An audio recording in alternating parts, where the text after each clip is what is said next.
দেশে অসংখ্য সার্ভিস আছে, কিন্তু একটা মাত্র সার্ভিস যেখানে ঢোকার সময় নিয়ত করে শপথ নিয়ে ঢোকা হয়, আমি জীবন দেব আমার দেশের জন্য, জাতির জন্য। আর কোনো সার্ভিসে এই ইন্টেনশন, এই এক্সপ্রেশন, এই কমিটমেন্ট থাকে না। 24-এর এই জটিল দিনগুলোতে সেনাবাহিনীর দায়িত্বপূর্ণ ভূমিকার কারণে এটা আমার এবং আমাদের দলের পারসেপশন, জাতি নির্ঘাত একটা সিভিল ওয়ার থেকে রক্ষা পেয়েছে। এখানে শুধু সার্ভিং অফিসার বা যারা এখন আছেন সেনাবাহিনী বা সশস্ত্র বাহিনীতে তারা না, যারা ইতিমধ্যে সশস্ত্র বাহিনী থেকে অবসরে গিয়েছেন অথবা জোর করে যাদেরকে অবসরে পাঠানো হয়েছে, তাদের সকলেরই দায়িত্বপূর্ণ সাহসী ভূমিকা ছিল।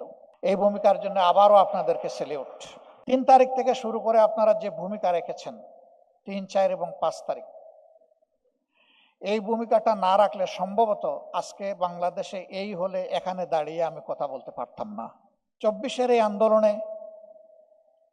আপামর জনগণ যেভাবে ঝাঁপিয়ে পড়েছিল, আপনাদের সেই দিনের ভূমিকা জাতিকে বিশেষভাবে আলোড়িত করেছিল।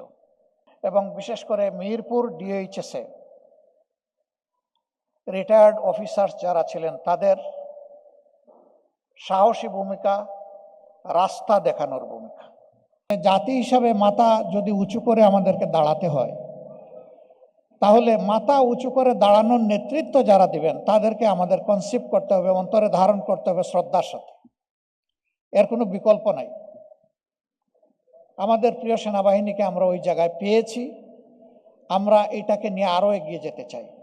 বাংলাদেশের কালচারে কিছু বিষয় বেমানান, কেন জানি কোনো একটা জায়গায় কনফিডেন্সের অভাব, এটা মাঝে মাঝে পরিলক্ষিত হয়। সে ফর এক্সাম্পল, আমাদের ডিফেন্স মিনিস্ট্রি রাষ্ট্রের চিফ এক্সিকিউটিভের হাতে থাকবে। তার তো লটস অফ জব, তিনি তো সব মিনিস্টারকে সুপারভাইজ করবেন, তিনি গার্জিয়ানশিপ দেবেন। সাচ এন্ড সাচ মিনিস্ট্রি যদি তার হাতে থাকে, এইটার হক তিনি কিভাবে আদায় করবেন আলাদাভাবে? বরঞ্চ এই জায়গাটায় ডিফেন্সে যারা অভিজ্ঞ, যারা জীবন দেওয়ার শপথ নিয়ে জাতিকে সার্ভিস দিয়েছেন, তাদের মধ্যে থেকে পটেনশিয়াল লোককে আনলে আমার অসুবিধাটা কোথায়? তারা তখন ফিল করবেন আমরা যে জাতির জন্য গভীর আস্থা এবং ভালোবাসা নিয়ে জীবন দেওয়ার শপথ নিয়েছিলাম, সেই জাতি আমাদেরকে দারুণভাবে শ্রদ্ধার সাথে ফিল করে। এইটা বাহিনীর কনফিডেন্স লেভেলকে অনেক উপরে নিয়ে যাবে। ইয়েস, প্রধান উপদেষ্টারও একটা অ্যাকাউন্টেবিলিটির জায়গা থাকতে হবে, প্রধানমন্ত্রীরও থাকতে হবে, প্রেসিডেন্টেরও থাকতে হবে। নান অ্যাবাভ দি অ্যাকাউন্টেবিলিটি।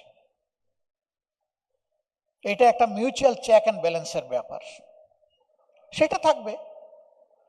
অন্য 10টা অ্যাভিনিউর জন্য যেমন হবে, আমাদের প্রিয় গর্বের সেনাবাহিনীর জন্য সেটা হবে।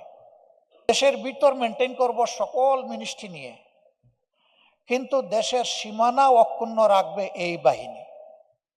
সীমানা ঠিক থাকলে ভিতরের ফাংশন ঠিক থাকবে, সীমানা ঠিক না থাকলে ভিতরের ফাংশন এলোমেলো হয়ে যাবে। রিকগনিশন অবশ্যই দিতে হবে। কেউ যদি মনে করেন আমি খোলামেলা কথা বলা মানুষ, যে সেনাবাহিনীর হাতে ওইগুলা সব তুলে দিলে যে কোনো সময় গদি উল্টে যেতে পারে, তুলে না দিয়েও তো গদি উল্টে যায়। গদি কি উল্টে নাই? গদি উল্টার মতো পরিবেশ সৃষ্টি হলে গদি কিন্তু উল্টে যায়। তো গদির ভয় না করুন, দেশটাকে ভালোবাসুন। আপনাকে গদিতে বসিয়েছে জনগণ, তাদের লাইফ, ওয়েলথ এন্ড ডিগনিটি পাহারাদারি করার জন্য। সেই জায়গার জন্য রাষ্ট্রের এই 2টা গুরুত্বপূর্ণ দিক, শাসন যন্ত্রে যারা থাকবেন আর দেশ রক্ষায় যারা থাকবেন, তাদের মাঝে বোঝাপড়া হতে হবে একদম পয়েন্ট টু পয়েন্ট। এখানে সামান্য কোনো গ্যাপ হলে দেশ ক্ষতিগ্রস্ত হবে।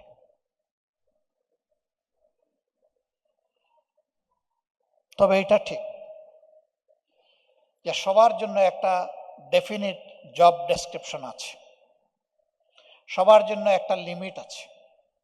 ওই লিমিট যত সময় অনার করা হবে ততক্ষণ পর্যন্ত আমাদের শক্তি অক্ষুণ্ণ থাকবে। কিন্তু লিমিটটা যদি ক্রস হয়ে যায় তাহলে অ্যাক্সিডেন্ট নির্ঘাত।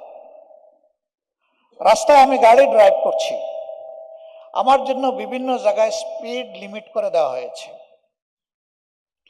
সেখানে স্পিড ব্রেকার আছে, আমাকে এটা মানতে হবে। আমি যদি এটা না মানি তাহলে শুধু আমার ভেহিকেলটাই অ্যাক্সিডেন্টের কবলে পড়বে না, সামনে যে থাকবে সে আমার দ্বারা ক্ষতিগ্রস্ত হবে, পিছনে যে থাকবে সেও আমার দ্বারা ক্ষতিগ্রস্ত। এইটা সবাইকেই মানতে হবে, এটা শুধু সেনাবাহিনীর ব্যাপার না, এটা আমাদের সবার ব্যাপার। এই লিমিট যেখানেই ক্রস করা হয় সেখানেই বিপর্যয় অনিবার্যভাবে নেমে আসে, ওখানেই ফেসিবাদের জন্ম হয়। আমরা যদি এই ফেসিবাদকে চিরদিনের জন্য আমরা রেড কার্ড শো করতে চাই তাহলে এই জায়গাগুলার বোঝাপড়া আগে আমাদেরকে পরিষ্কার করে নিতে হবে। ওই Bangladesh Jamaat Islami is committed to that. আমাদের কমিটমেন্ট হচ্ছে every professional will discharge his or her duties without any fear and pressure. তার ভয় থাকবে না এই কাজটা করলে কে আবার নাখুশ হয়ে যায়, তার ভয় থাকবে এই কাজটা আমার জ্ঞান এবং বিবেক সম্মত হচ্ছে কিনা, আমার জন্য যে রুলস বেঁধে দেওয়া হয়েছে এই রুলসের ভিতরে আছে কিনা, এনাফ। এটা হলে তিনি আর পিছনের দিকে তাকাবেন না, ডানেও তাকাবেন না, বামেও তাকাবেন না। বাট আমরা এখন বসবাস করছি এইরকম একটা ভয় ভীতি আশঙ্কার সমাজের মধ্যে। আমরা সেনাবাহিনীকে, প্রিয় সেনাবাহিনীকে দেখতে চাই 18 কোটি মানুষের দেশের এই সেনাবাহিনী, পৃথিবীর 7ম জনগোষ্ঠীর এই সেনাবাহিনী বিশ্বের দরবারে তারা বাংলাদেশকে উঁচু করে তুলে ধরবেন। ইয়েস, পিস কোরের মাধ্যমে বিশ্বের বিভিন্ন জায়গায় তুলে ধরছেন, আমরা চাই বাইরে এবং ভিতরে সব জায়গায় সমানভাবে তারা তুলে ধরবেন। আমাদের সেনাবাহিনী বিশ্বের জন্য নয়, মূলত আমাদের দেশের জন্য। বিশ্বে আমরা যে সার্ভিসটা দিয়ে থাকি এটা আমাদের অ্যান্সিলারি সার্ভিস, আমাদের ম্যান্ডেটরি সার্ভিসটা হচ্ছে আমাদের প্রিয় দেশ। এটি যদি করতে হয় তাহলে সেনাবাহিনীর প্রতি সরকারের যেমন বিশেষ দায়িত্ব রয়েছে, সেনাবাহিনীরও শুধুমাত্র প্রফেশনালিজমের দিকেই তাদেরকে নজর দিতে হবে, আর কোনো দিকে নয়। আমরা যদি সেনাবাহিনীকে একটা প্রফেশনাল ফোর্সেস হিসাবে আমরা গড়ে তুলতে পারি, দুনিয়া আমাদেরকে সমীহ করুক না করুক সম্মান করতে বাধ্য হবে। কেউ আমাদের দিকে লাল চোখ তুলে তাকানোর সাহস করবে না। আমাদের সেনাবাহিনীর সাইজ কত বড় এটা বড় কথা না, আমাদের সেনাবাহিনীর উইজডম, কারেজ এন্ড ট্যাকটিক, এই 3 জায়গায় আমাদের সেনাবাহিনী কোথায় আছে এটা হচ্ছে বড় কথা। আমরা ওই 3 জায়গাকে একদম আয়রনিক করে আমরা এই জায়গাগুলা দেখার পক্ষে।